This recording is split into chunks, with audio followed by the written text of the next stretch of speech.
আমার নাম সুনিতা। বয়সের ভার আমার উপর পড়েছে ঠিকই, তবে আমার সৌন্দর্য নিয়ে কেউ কোনো প্রশ্ন তুলতে পারেনি। বয়স বাড়লেও আমি ছিলাম একটু স্বাস্থ্যবান এবং এটাই আমাকে অন্যদের থেকে আলাদা করত। আমার চলাফেরা এবং হাসি খুশির স্বভাব অনেকের নজর কাটত, কিন্তু এই সৌন্দর্য আমার জীবনে এমন এক অধ্যায় নিয়ে আসবে যা আমি কখনো কল্পনাও করতে পারিনি। আমার জামাইশা, যার প্রতি আমি সবসময় সম্মান আর আস্থা রেখেছিলাম, এমন কিছু করব যা আমার মনের গভীরে ঝড় তুলে দেবে। আমি ভেবেছিলাম পরিবারের মধ্যে সম্পর্ক সবসময় পবিত্র থাকবে, কিন্তু সেই রাতে যা ঘটেছিল তা আমার জীবনের উপর গভীর প্রভাব ফেলেছিল। কয়েকদিন পর আমার জামাই হঠাৎ আমার ঘরে এলো। সেই সময় আমি বন্ধুর মেয়ের বিয়ের জন্য সিলেক্ট করা শাড়িগুলো আলমারি থেকে বের করছিলাম। প্রতিটি শাড়ির রং আর কাজ দেখে মনে হচ্ছিল যেন প্রতিটা গল্প বলছে। কিছু শাড়ি আলাদা করে রাখলাম যাতে পরে আরেকবার দেখে ঠিক করতে পারি কোনটা সঠিক হবে। আমি তখন ঘরের শাড়িগুলো গুছাচ্ছিলাম। একটা সুন্দর লাল রঙের শাড়ি হাতে নিয়ে ভাবছিলাম, হালকা কাজ করা এই শাড়িটা আর হাফ হাতা ব্লাউজ পরলে কেমন লাগবে। শুধু হাফ হাতা ব্লাউজটা পরে আয়নার সামনে দাঁড়ালাম। আয়নায় নিজের প্রতিফলন দেখে কিছুক্ষণের জন্য নিজের চোখকে বিশ্বাস করতে পারছিলাম না। অনেক সুন্দর লাগছিল আমাকে। ঠিক তখনই কোন ধরনের নখ ছাড়াই হঠাৎ আমার জামাই ঘরে ঢুকে পড়ল। আমি ভীষণভাবে চমকে গেলাম। লজ্জায় আর একটু ভয়ের সঙ্গে সঙ্গে পেছন ফিরে দাঁড়ালাম। হৃদয়টা যেন দ্রুত ধুকপুক করতে লাগল। জামাইয়ের চোখে মৃদু মুগ্ধতার ছাপ ছিল, আর সেটা আমি পেছন থেকেও অনুভব করতে পারছিলাম। আর মনে হচ্ছিল যেন সময় থেমে গেছে। আমি লজ্জা আর অস্বস্তিতে একেবারে হকচকিয়ে গিয়েছিলাম। ওর দৃষ্টিতে কিছুটা বিব্রত ভাব দেখলাম, যেন সেও বুঝতে পারছিল না কি করবে মুহূর্তটা এমন এক জটিল অবস্থা দাঁড়িয়েছিল যেখানে আমরা দুজনেই কিছু বলতে পারছিলাম না। আমি দ্রুত নিজেকে সামলে নিয়ে শাড়ি গুছিয়ে নিলাম। মনের ভেতর তখনও অদ্ভুত একটা অস্বস্তি কাজ করছিল। আমি ধীরে ধীরে ঘুরে ওর দিকে তাকালাম। দেখলাম সে বিছানার পাশে দাঁড়িয়ে রয়েছে, মাথা নিচু করে, যেন নিজের ভুলটা বুঝতে পেরেছে। বাড়িতে আমি আর মেয়ে ছাড়া আর কেউ ছিল না, তাই দরজা লক করার অভ্যাস আমার ছিল না। কিন্তু সেদিনের এই ঘটনা মনে করিয়ে দিল অভ্যাসগুলো মাঝে মধ্যে বিপদ ডেকে আনতে পারে। দরজা ঠিকমতো বন্ধ না করার জন্য নিজের উপর রাগ হচ্ছিল, আর সেই সাথে এক অদ্ভুত সংকোচ আমাকে ঘিরে রেখেছিল। ওর চোখে তখন একটা অনুশোচনা আর মৃদু দুঃখের ছায়া ছিল যা মুহূর্তটাকে আরও জটিল করে তুলছিল। আমার জামাই একটু পিছিয়ে দাঁড়িয়ে বলল, মা, আমি হঠাৎ আপনার ঘরে ঢুকে পড়েছি, দয়া করে ক্ষমা করবেন, কিছু মনে করবেন না, আপনাকে অনেক সুন্দর লাগছে। তার কথা শুনে আমি লজ্জা পেয়ে গেলাম, কিছু বললাম না। তারপর জামাই বলল, আসলে আমি বলতে চাচ্ছিলাম যে আপনি যেভাবে আমাদের সাহায্য করছেন তা সত্যিই অসাধারণ। আজকাল শাশুড়িরা জামাইদের প্রতি এতটা সহানুভূতিশীল হন না, কিন্তু আপনি আমাকে ছেলের মতোই দেখছেন। তবে চিন্তা করবেন না, আমি বেশিদিন এখানে থাকব না। আমি তাড়াতাড়ি একটা চাকরি খুঁজে নেব। আমি জানি জামাইয়ের শ্বশুরবাড়িতে বেশিদিন থাকা মানায় না। আমি ওকে শান্তভাবে বললাম, তোমার আমাকে ধন্যবাদ বলার কোনো দরকার নেই, তুমি যতদিন চাইবে এখানে থাকতে পারো, এটা তোমার নিজের বাড়ির মতো। আমি জামাইকে বললাম, তুমি এ বাড়ির একজন আপনজন, এখানে নিজের ঘর মনে করো, তোমার লজ্জিত হওয়ার কোনো প্রয়োজন নেই। আমার কথা শুনে জামাই হঠাৎ আমাকে জড়িয়ে ধরে বলল, শাশুড়িমা, আপনি যা করেছেন তার ঋণ আমি কোনোদিন শোধ করতে পারব না। ওর এই আচরণে আমি একটু অবাক হয়ে গেলাম, যদিও এটি স্বাভাবিক ছিল, কিন্তু আমি ভাবতে শুরু করলাম যে হয়তো নতুন প্রজন্মের দৃষ্টিভঙ্গি আমাদের মতো নয়। ধীরে ধীরে আমার মনে কিছু প্রশ্ন আসতে লাগল। অঙ্কিতা আর তার স্বামীর মধ্যে কি সব ঠিক আছে? আমার একটি মেয়ে এবং একটি ছেলে আছে। মেয়েটির বিয়ে হয়ে গেছে এবং ছেলেটিও বিবাহিত। আমার ছেলে প্রায় কাজের কারণে বাইরে থাকে, কিন্তু বৌমা আমার সঙ্গেই থাকে। আমার ছেলের বিয়ে হয়েছে 2 বছর এবং মেয়ের বিয়ে হয়েছে 1 বছর। একদিন আমার মেয়ে অঙ্কিতা আমাকে ফোন করে জানালো যে তার স্বামীর চাকরি চলে গেছে। তাদের সামনে বড় বিপদ এসে দাঁড়িয়েছে। আমি সিদ্ধান্ত নিলাম যে ওদের আমার বাড়িতে নিয়ে আসব, যাতে আমি তাদের সাহায্য করতে পারি। পরের দিন অঙ্কিতা আমার বাড়ি এলো। আমি দেখলাম তার মুখে স্পষ্ট চিন্তার ছাপ। আমি ওকে বললাম, যতদিন না জামাই নতুন চাকরি পায় ততদিন তোমরা এখানে থাকো, আমরা সবাই মিলে এই সময়টা পার করে দেব। আমার মেয়ে অঙ্কিতা এবং তার স্বামী বর্তমানে আমার বাড়িতে থাকছিল। আমি ওদের বলেছিলাম যতদিন না তারা সমস্যা সমাধান করতে পারে ততদিন ওরা আমার সঙ্গেই থাকতে পারে। কিন্তু কিছুদিন পর আমার বোমার আচরণ অঙ্কিতার প্রতি পরিবর্তিত হতে শুরু করল। একদিন রাগের মাথায় আমি বোমাকে বলে ফেললাম, যদি এখানে থাকা তোমার জন্য সমস্যা হয় তাহলে তুমি নিজের বাড়িতে চলে যেতে পারো। আমার কথা শুনে সে খুব রেগে গেল এবং সেদিনই তার ব্যাগ গুছিয়ে নিজের বাড়ি যাওয়ার সিদ্ধান্ত নিল। বৌমা চলে যাওয়ার পর অঙ্কিতা একটু স্বাভাবিক হতে শুরু করল। এক রাতে আমি অঙ্কিতার ঘরে এর পাশ দিয়ে যাচ্ছিলাম, তখন শুনতে পেলাম ওর ঘর থেকে বকাবকির শব্দ আসছে। মনে হলো ওদের মধ্যে কিছু ঝামেলা চলছে। আমি সরাসরি ঘরে ঢুকে গেলাম। সেখানে দেখি অঙ্কিতা খুব রাগে ওর স্বামীকে বলছে, 1 দিন হয়ে গেছে কিন্তু এখনও কোনো চাকরি পেলে না, সারাদিন ল্যাপটপে বসে কি করো, বাড়িতে থেকে এখন তেল মালিশ চাইছ? আমি এই অকাজের লোককে আর সহ্য করতে পারব না। অঙ্কিতা এতটাই রেগে গিয়েছিল যে আমার সামনে এসব কথা বলতেও দ্বিধা করল না। অঙ্কিতা রেগে গিয়ে তার স্বামীর প্রতি অপমানজনক কথা বলতে শুরু করল। আমি তখন ওকে ধমক দিয়ে বললাম, অঙ্কিতা, কথার সময় একটু ভেবে কথা বলো। তোমার স্বামী নিশ্চয়ই কোনো না কোনো দিন চাকরি খুঁজে পাবে, এই কঠিন সময়ও কেটে যাবে। এমন সময়ে তোমার উচিত তাকে মানসিকভাবে সমর্থন করা, স্বামীর প্রতিযত্ন নেওয়া অনেক বড় কাজ। আমার কথা শুনে অঙ্কিতা রাগ করে বলল, মা, যদি তোমার জামাই এতটাই ভালো লাগে তাহলে তুমি ওর পায়ে তেল মালিশ করে দাও। আমি কিছু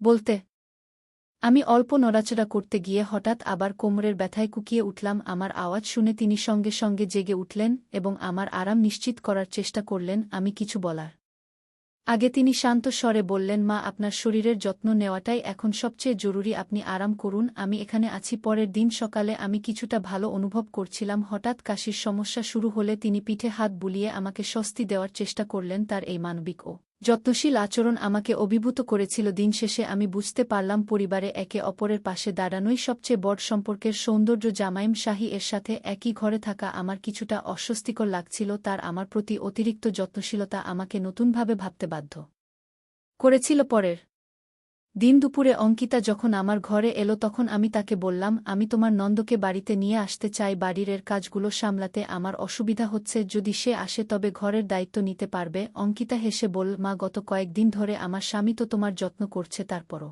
তুমি কেন নন্দকে নিয়ে আসতে চাইছ? তোমার জামাই কি যথেষ্ট নয়? তার কথাগুলো আমাকে বিভ্রান্ত করল, কারণ আমি যে ভাবনা প্রকাশ করতে চাচ্ছিলাম তা সে বুঝতে পারেনি। রাতে আমি জামাইশা এর সাথে এ বিষয়ে কথা বলার সিদ্ধান্ত নিলাম। যখন তিনি ঘরে এলেন তখন আমি বললাম, আজ থেকে তুমি অঙ্কিতার ঘরে গিয়ে তার সঙ্গে থাকো, তাকে একা ঘুমাতে দিও না। কয়েকদিন পর আমার ননদ এসে যাবে, তখন সে আমার সঙ্গে ঘুমাবে। আমার কথা শুনে তিনি গভীরভাবে আমার দিকে তাকিয়ে বললেন, মা, আমি তো আপনার যত্ন নিচ্ছি, আপনি কি আমাকে কখনো আলাদা মনে করেছেন? এরপর তিনি কিছু না বলেই ঘর থেকে বেরিয়ে গেলেন। তার প্রতিক্রিয়া দেখে মনে হলো হয়তো আমার কথা তাকে কষ্ট দিয়েছে। আমি ধীরে ধীরে উঠে তার পেছনে হাঁটতে শুরু করলাম, তার কষ্টটা বোঝাতে চাইলাম। সেই রাতে আমরা দুজনেই বুঝতে পারলাম যে পারিবারিক সম্পর্কের মধ্যে একে অপরকে বোঝার ক্ষমতাই সবচেয়ে মূল জবান। আমি যখন তাদের ঘরের সামনে পৌঁছালাম তখন মেয়ে ও জামাই শাহী এর কথোপকথন শুনতে পেলাম। মেয়ের রাগান্বিত স্বরে বলছিল, বিনোদ, তোমার কাছ থেকে কোনো কাজই সঠিকভাবে হচ্ছে না। গত কয়েকদিন ধরে সব কাজ আমি নিজেই করছি। মা এখনও তোমার দিকে ভরসা করতে পারছেন না। জামাই শাহ একেবারে চুপ ছিলেন। মেয়ে আরও বলল,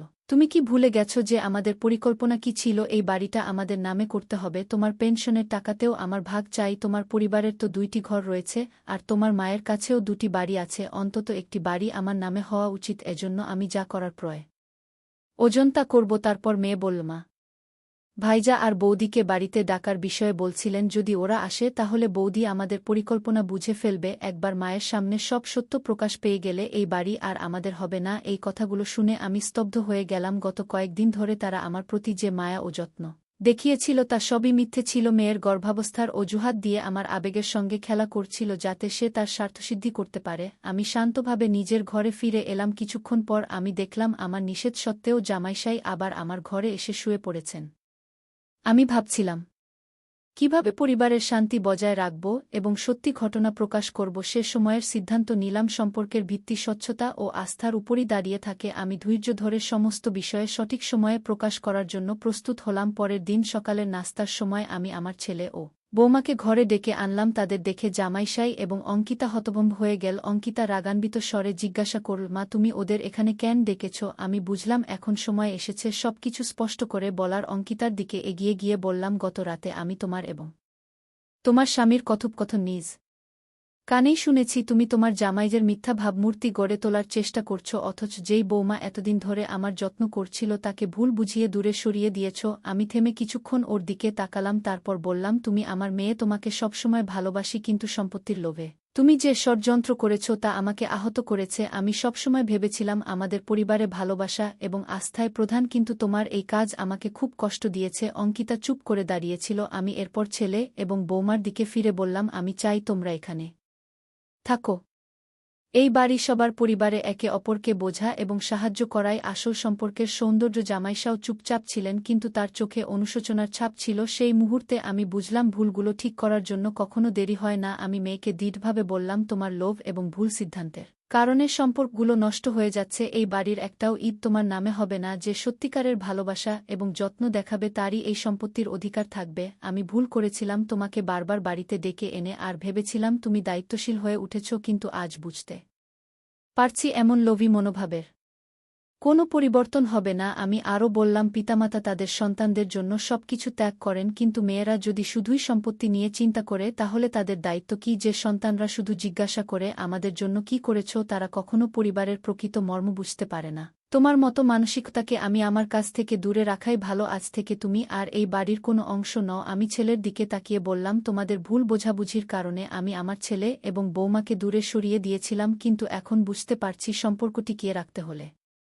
সবার মধ্যে ভালোবাসা এবং সম্মান থাকা জরুরি। জামাইশাহী বাইরের মানুষ, তাদের যতটা যত্ন করা যায় তা করি, কিন্তু যখন নিজের মেয়ে একই রকম স্বার্থপর আচরণ করে তখন বাবা মায়ের মনে প্রশ্ন ওঠে, সত্যিই কি সম্পর্কগুলো টিকিয়ে রাখা সম্ভব? শেষে আমি বললাম, লোভ এবং প্রতারণা দিয়ে অর্জিত সম্পত্তি কখনো সুখ দিতে পারে না। আসল সুখ আসে একটি মিলেমিশে থাকা পরিবার থেকে, যেখানে ভাই বোনের মধ্যে ভালোবাসা থাকে, হিংসা নয়। বন্ধুরা, যদি এই গল্পটি ভালো লেগে থাকে তাহলে দয়া করে ভিডিওটি লাইক করুন এবং আমাদের চ্যানেলটি সাবস্ক্রাইব করুন। পাশে থাকা বেল আইকনটি প্রেস করুন, যাতে করে আমরা যখনই নতুন ভিডিও আপলোড করি তার নোটিফিকেশন সবার আগে আপনার কাছে পৌঁছে যায়। ধন্যবাদ। দেখা হবে আমাদের পরবর্তী ভিডিওতে।